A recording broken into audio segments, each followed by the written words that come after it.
सभी के माथों पर तिलक लगाए जा रहे थे। महाराज परीक्षित को दफने के लिए तक्षक चला है। जब महाराज परीक्षित को दफने के लिए तक्षक चला है तो इधर गुरु धन्वंतर को जब मालूम हुआ तो उधर से परीक्षित आ रहा है, इधर से गुरु धन्वंतर जा रहे हैं। रास्ते में दोनों की मुलाकात होती है तो तक्षक ने गुरु धन्वंतर से कहा कि आप कहाँ जा रहे हो?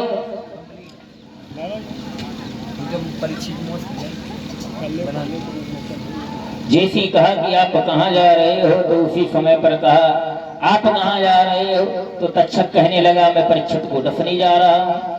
गुरु धन्वंतर कहने लगे मैं परीक्षित को जीवित करने जा रहा हूँ। जब इतनी बात सुनी है तो गुरु धन्वंतर ने कहा कि मैं जीवित करने जा रहा हूँ। तो तक्षक बोला आओ एक एक हाथ हमारे तुम्हारे यही हो जाए। जब तक्षक ने वृक्ष में फुफकार लगाई है तो वृक्ष जल करके राख हो गया। महाराज परीक्षित ने जब वृक्ष में तक्षक ने जब वृक्ष में फुफकार लगाई है तो जल करके राख हो गया। और गुरु धन्वंतर ने जैसी नजर घुमाई है उसी समय वृक्ष हरा भरा हो गया है। तक्षक समझ गया कि अगर मैं अभी पहुंच गया तो सिंगी ऋषि का श्राप झूठ हो जाएगा, महाराज परीक्षित जीवित रहेंगे। वो वहां से चला, रास्ते में फोटा बनकर के लेट गया। महाराज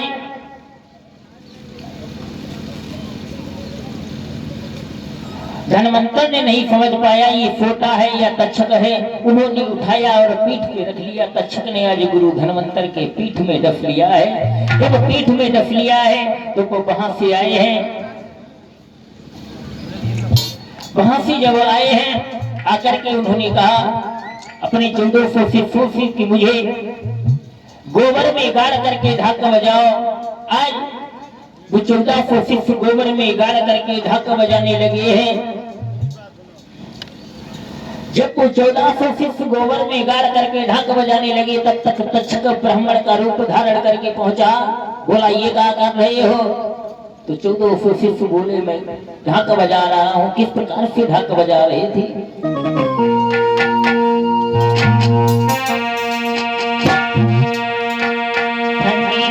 प्यारी चले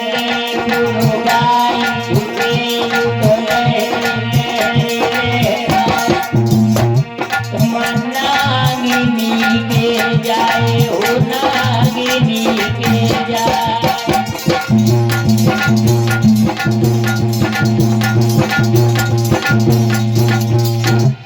इस प्रकार से वो शिष्य ढाक बजा रहे थे। ब्राह्मण ने कहा, तक्षक ने ब्राह्मण का रूप धर के कहा कि आप ढाक बजा रहे हो, अरे इन्हें तो मर गए हैं, तुम क्यों मरे जा रहे हो?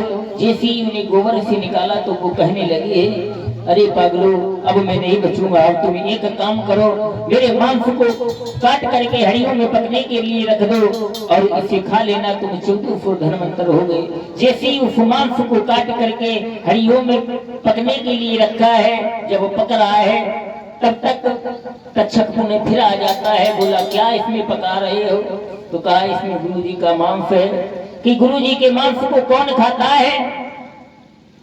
जब कहा है कि गुरु जी के मांस को कौन खाता है, इसे फेंक दो।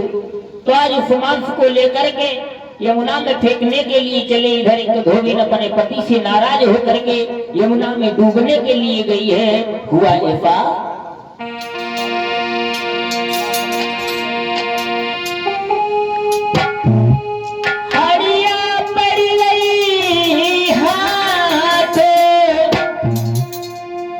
खुशी होगा कहियो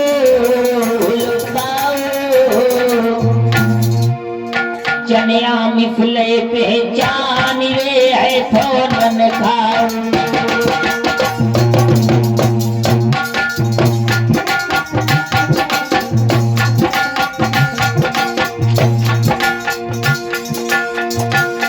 अरे खाते घने कसम भयनु रंग नजर में आओ। तो मिले पहचान बलम समझाओ।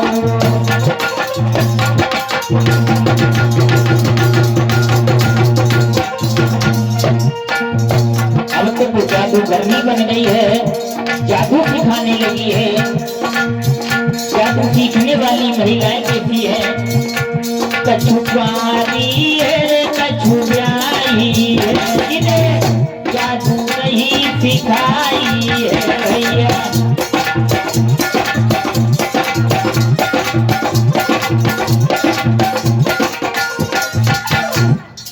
आज वो धोबी जादूगरनी बन गई है, जादू सिखाने लगी है।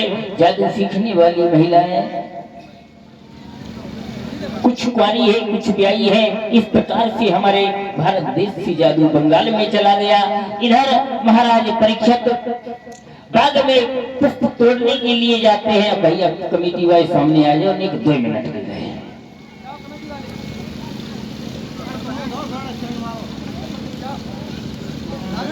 रविंद्र यादव और रविंद्र थैलेंद्र ड्राइवर और हमारे भैया श्रीमान रविंद्र भैया जी और शैलेंद्र भैया जी आ जाएं। देखो भैया